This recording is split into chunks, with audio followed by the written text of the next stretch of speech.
Sektor jasa Indonesia tumbuh pesat dan menjadi kontributor utama PDB.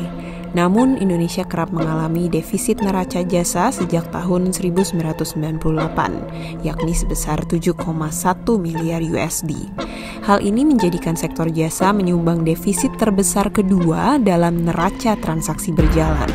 Pada tahun 2010, defisit neraca jasa tercatat sebesar 9,8 miliar USD. Pada tahun 2022, angkanya semakin melebar menjadi defisit 20,1 miliar USD.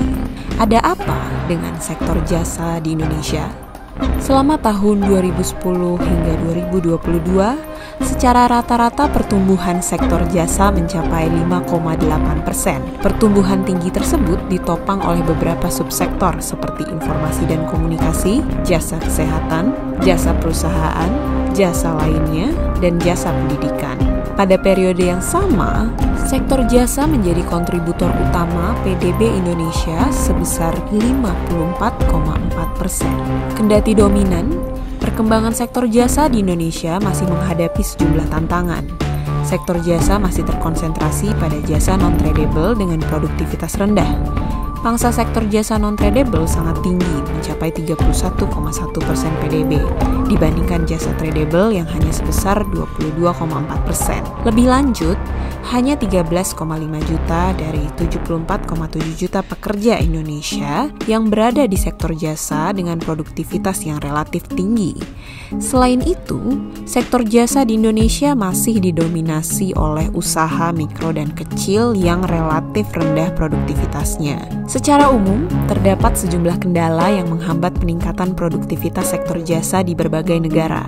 Sektor jasa cenderung bersifat labor intensif, bukan capital intensif, sehingga relatif sulit untuk mendapatkan benefit inovasi dari teknologi fisik. Alokasi anggaran penelitian dan pengembangan perusahaan-perusahaan di sektor jasa umumnya relatif kecil, cenderung menghindari resiko teknik produksi baru. Sebagian besar jasa memiliki karakteristik tidak dapat diperdagangkan, sehingga persaingan internasional relatif lemah. Untuk Indonesia, tingginya restriksi terhadap FDI di sektor jasa merupakan salah satu penghambat peningkatan produktivitas di sektor jasa. Data Service Trade Restrictiveness Index menunjukkan bahwa Indonesia merupakan salah satu negara paling restriktif, peringkat 4 di antara negara-negara yang menjadi sampel pada tahun 2022. 5 besar sektor paling restriktif adalah jasa konsultan hukum, jasa akuntan, jasa telekomunikasi, jasa asuransi, dan jasa transportasi laut. Buruknya peringkat Indonesia terkait restriksi terhadap sektor jasa tidak terlepas dari regulasi pembatasan penanaman modal asing di sektor tersebut.